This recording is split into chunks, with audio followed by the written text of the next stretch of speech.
안녕하세요. 텃밭 코디 이정임, 윤정입니다. 선생님, 식물은 햇빛과 물만 있으면 스스로 양분을 만들어서 잘 자라는데 텃밭 작물들에겐 왜 거름을 주나요?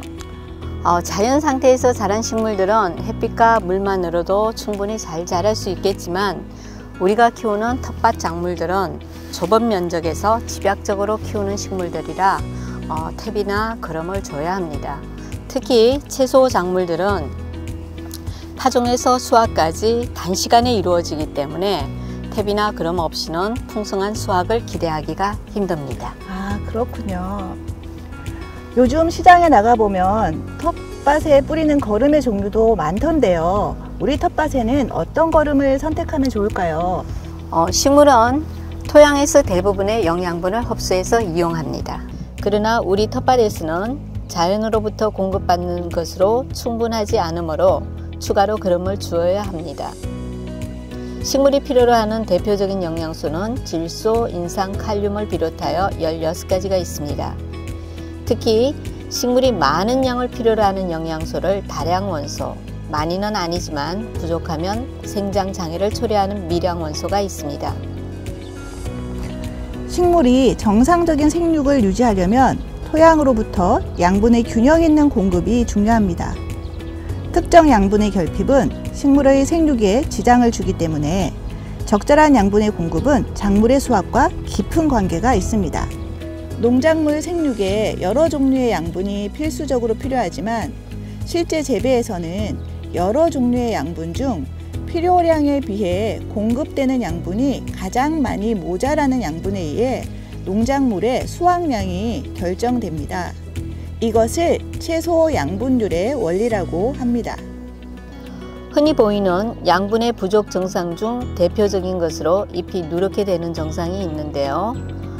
식물의 하단부 노엽부터 누렇게 되는 것은 식물 체내의 이동성이 좋은 질소, 인산, 칼륨, 마그네슘, 황 성분이 부족한 경우가 많고 식물의 상단부 어린 잎부터 누렇게 되는 것은 식물 체내 이동성이 안 좋은 칼슘, 붕소, 철, 구리, 아연, 망간 등의 성분이 부족한 경우가 많습니다. 그럼 거름은 밭에 어떻게 주는 것이 좋을까요? 거름은 기본적으로 밑거름과 웃거름으로 나누어집니다. 밑거름은 작물을 심기 전에 밭을 만드는 과정에서 주는 거름으로 퇴비가 땅속 미생물의 먹이가 되어 땅을 기름지게 하는 목적으로 이용됩니다. 꾸준히 영양분을 공급해 주는 역할을 하게 되겠지요. 그리고 작물이 자라는 중에 보충해 주는 것을 웃거름이라고 합니다. 따라서 퇴비는 밑거름으로 주로 쓰고 있고 유기질 비료는 작물의 생육에 따라서 웃거름으로 사용합니다.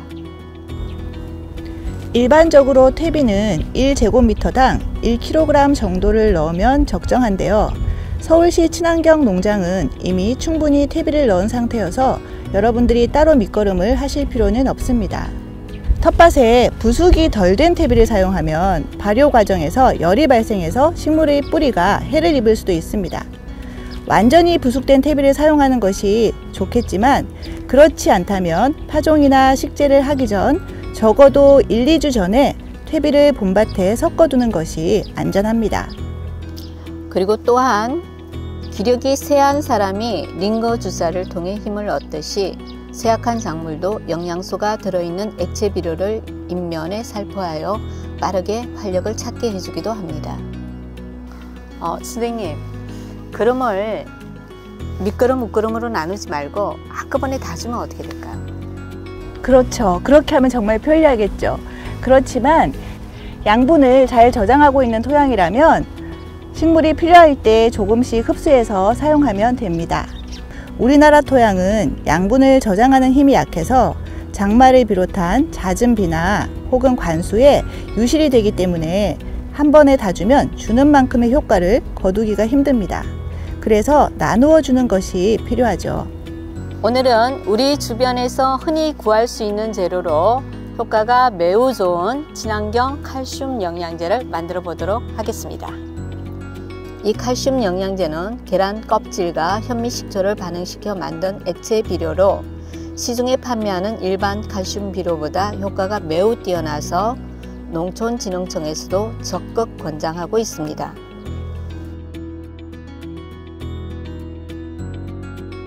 난각칼슘 영양제를 만들기 위해서 준비할 재료는 씻어서 2-3일 잘 말린 달걀 껍질, 그리고 식초. 이때 식초는 현미식초가 가장 효과가 좋다고 알려져 있습니다. 그리고 난각칼슘 영양제를 만들 용기, 그리고 달걀 껍질을 빻을 절구와 절구공이가 필요합니다. 이렇게 깨서 달걀 껍질을 활용하실 때 이 흰 막은 이렇게 제거하신 다음에 한번 씻어내시고 말리셔야 합니다. 계란 껍질 25g을 2-3일 정도 완전히 말린 다음 잘게 부수어 가루로 만듭니다. 우리가 오늘 사용할 계란 껍질은 이렇게 가루로 만들어 왔습니다.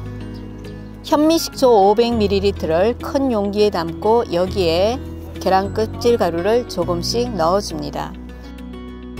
용기는 비교적 공간이 여유 있는 것을 사용하셔야 넘치는 것을 막을 수 있습니다.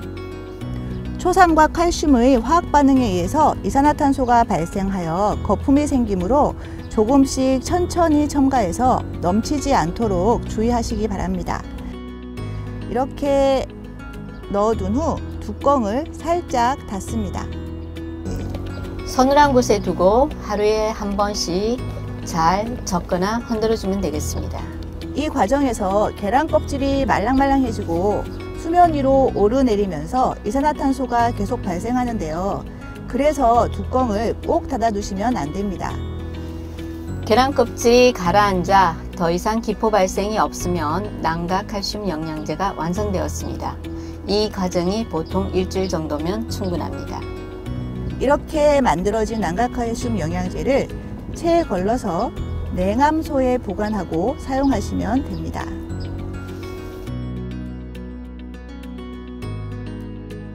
저희는 오늘 사용하는 법을 알려드리기 위해서 오늘 방금 만든 건 쓸 수가 없기 때문에 미리 만들어준 칼슘 영양제를 가지고 왔습니다. 자, 물 2리터 생수병입니다. 생수병에 가득 채울 거요. 자, 500배 희석을 위해서 약 4mm 정도 여기다 넣도록 하겠습니다.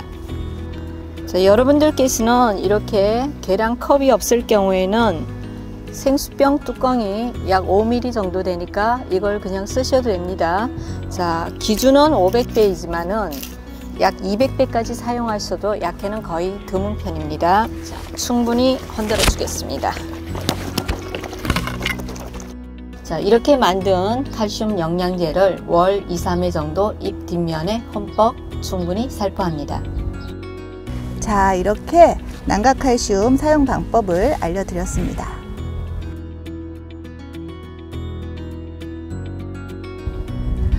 칼슘은 엽채류, 과채류의 생리장애 및 병충해 저항성을 높여주고 건강한 식물체로 생장하게 하는데 탁월한 효과가 있습니다.